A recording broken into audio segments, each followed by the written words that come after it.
can we start with Kean and how he is? Do you know? He's gone off to hospital, but he's responsive and he's alert. So I think it'll probably just be a case of concussion. So we'll have to just see how he is the next few days. It's one of those horrible moments in football, wasn't it, where everybody's sort of, oh my God, I hope nothing really bad has happened. Yeah, you can tell straight away by the reaction of like the players around from both teams. And to be fair, Liam was straight on, and as were their medical staff. So thought everybody, handled it as well as they could. It's always difficult when you see that happen to any player on the pitch, particularly when it's one of your own players. So the main thing is that he's responsive, and I'm sure he'll be fine. Probably have a bad head for a few days, but no, he'll be okay. It was one of those sort of innocent collisions as well, it seemed. I don't think any malice was in there, was it? I don't know. I'd have to watch it back, to be fair. I think I just remember like the ball bouncing between Macca and Kean, and it kind of like didn't skip through to Macca. It kind of held up, and Macca's come in. Their lad's gone in. I'll have to see it back. But the main thing is that Kean's up and responsive. So we all wish him well. So I suppose we ought to start with the football. You asked for a reaction. I mean, it was a bit blood and thunder at times, but you got the result, and it was definitely a better performance from the weekend, wasn't it? 100% it was, yeah. I think, you said blood and thunder. I think they made it that, to be honest. And I think the referee allowed too much of it for my liking. I thought he was, probably shouldn't be third game in saying it, but I thought he was poor tonight. Probably started with a penalty. Looks like their lad's been watching too much of the Olympics for my liking, but for him to then be conned by it and give it, I think it's really poor. And to be fair, I thought we played excellent first half. I thought we had, we played with tempo, we played with energy, we scored an early goal, which we wanted to do. The crowd were right behind us.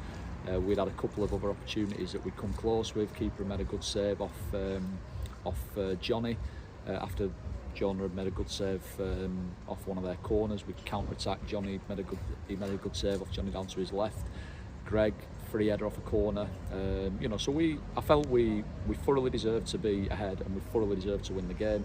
But the penalty, it gives a team that's travelled up to Scarborough at the weekend and then travelled down here on a Tuesday. It gave them a way back into the game, and from then on, we probably didn't have. Although we scored the second goal, which was a brilliant goal, we probably didn't have the same level of control and rhythm in the game. And obviously the incident with Kean just kind of disrupted the flow of the game, made it a little bit scrappier and a little bit, subdued in here. And it was tough then, the last half an hour. We had to really, compete, grind it out. And I thought our players were magnificent in that last 25 minutes because they made it a real battle. They kept breaking the game up. The number of times their lads were late on ours and went unpunished. I mean, the centre-half's made 2 fouls and yellow cards all day long. He's already on a yellow card and he's not being sent off. And the problem, if you don't give them, is that it invites other players on their team to keep doing it. And that's the way that players get injured. So it's just frustrating and poor, but we credit to them as well for keep going right till the end, and they made us work really hard for them 3 points. But I felt we deserved it, and we showed a different side in the second half to what we showed in the first, and it's important that we bounce back today. And that resilience, as you say, at stages in the second half, it was a case of when it going gets tough. Yeah, but that's National League North football for you. You're never going to control 90 minutes of games. You're going to have little spells in games where you'll be able to control it and you'll be on the front foot. And when you are the team that's on the front foot, you've got to make the most of your opportunities. And I felt that we did that. But then when the opposition ask questions of you and they're putting the ball into the final third and they're getting runners off strikers, they're putting the ball in the box off set plays and from crosses, you've got to be resilient. We showed that. Our resilience and organisation kept us in this league last year. The first half we showed a completely different side to us, and that's the side that we want to see as much of as we can. But it's important that we've still got that resilient and battling quality about us as well, because in games like that become that way, you've got to be able to stand up and see games out, and fortunately tonight we managed to do it. mentioned the early goal. There was a repeat, I think, of the goal in the first game. You got the corner taker, Amami, and Gold's there this time. I think at the near post, wasn't he? Yeah. It's a great routine, great corner, great header. Yeah, and it's all in the execution, because if you execute that delivery right, and look, I don't know how many teams in our league will run the same corner, but we all do it. You know, you put players around the goalkeeper and you get your taker to whip it under the crossbar, and it's chaos. If the delivery's right, it asks questions, but then when you add Gold at 6'4" in front of the keeper, it's very difficult to defend. So, you know, it's not the most glamorous, but I don't care. You know, it's a goal, isn't it? It's a goal. Talking about glamorous goals, the second one was a beauty, wasn't it? McCammon, almost a box-to-box run. Yeah, and that's why we went with him tonight. To be fair, over Tommy, there were a lot of lads who didn't perform as well as they maybe, well, definitely as they can do on Saturday at Alfreton. But we just felt tonight with the way that kind of they play, and you know, we'd done quite a lot of homework and saw that in their previous games we felt we could get runners off their midfield players, and we just felt it suited Josh tonight more than it did maybe Tommy.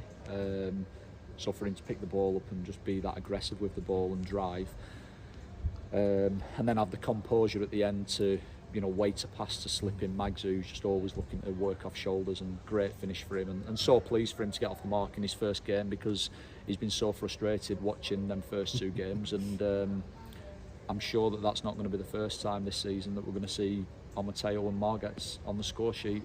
You know, we've got two proven goal scorers there at the top end of the pitch, and that should make any opposition, you know, be wary of us. Yeah, as a manager, that's what you want. Your goal scorers. Well, usually, doing their job. Yeah, usually as a team, you know, they do say you're only as good as your strikers. So we've got two proven goal scorers there. You know, felt there were times where they could have been better, but look, they've scored two goals, you know, one each. We've won the game 2-1, and they've done the job. So pleased for them both. It's not.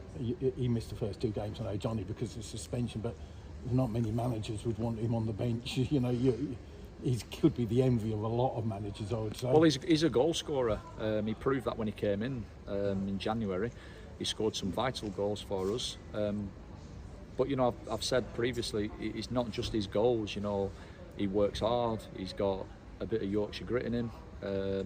He demands of himself and his teammates. You know, he leads by example through his work rate and the way he is around the training ground day to day. So he's just a top lad and a top goal scorer. You know, we got to remember Gold as well. He's you know, only been back with us, played 3 games, and we're still probably learning how to maximise Gold's attributes. But I think there's more to come from Gold the more that we have him with us and the more that we work with him and demand of him. But he's got 2 in his first 3 games, and you know, if he can continue that through the season, then both he and the team will probably have a good one. Strange one with Gold, when he first came to the club, he played under one manager he couldn't score under. Another manager came in and he started scoring goals. It seemed odd that, presumably it's the way that players around him are formulated. Maybe. I think like any player, you've just got to play to the strengths. You've got to understand what they're good at and what they're maybe not so good at, and try and play to the strength and potential as much as you can. You know, that's what we're trying to do, and we've still got to, you know, keep working to develop that, and the players around it understand it. But I'm not really bothered about, you know, what's gone on with him in the past. I'm bothered about now. But probably what will also add to that is usually players, as they get older and they mature, they start to understand themselves what the strengths are. So maybe, you know, as he's kind of had his spell here under Tommy and did so well, and then gone away and come back, maybe he's, you know, started to understand his game a bit more, and hopefully, you know, that will only benefit us for the rest of the season. 2 big games coming up. The away trip, where I guess, I don't know how different you regard an away trip to a home trip, but along Old Hall, I think they lost 3-0 at home tonight, by the way. Right, I haven't looked at any of the results, to be honest. Look, anytime you go up to the Liverpool teams, it's going to be tough. You know, they're a newly promoted team.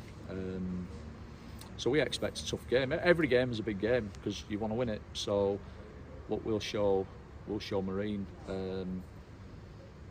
as much respect as we do every other opponent. You know, we do our due diligence on everybody, and we'll go there obviously looking to win the game, but you know, they'll obviously be looking for a reaction if they've lost their game tonight. So we've just got to rest, and the lads enjoy a day off tomorrow, back in Thursday, and then we'll travel up there Friday and you know, be ready for a big weekend. It is a big weekend as well. Do you have to be extra careful about who plays, who doesn't? And because, as you said, you've got good strength and depth now, so you can afford to move about a bit, I suppose. Yeah, I mean, we've freshened it up a little bit tonight. You know, we changed at the weekend.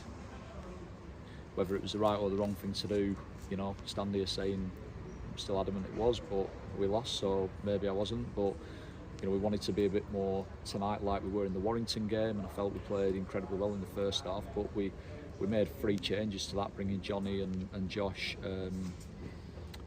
back in. Sorry, just 2 changes. I think it was 3, yeah. Was it? Yeah, I think so. I hope so. That's what I wrote. Anyway, but yeah, you're right. You know, we've got strength in depth and plenty of options. And I think the greatest thing that we have now is, I think we can make, you know, several changes and the team not weaken, because we've got, you know, you look at, we've gone with a back 4 tonight. We've got 2 top centre halves sat on the bench.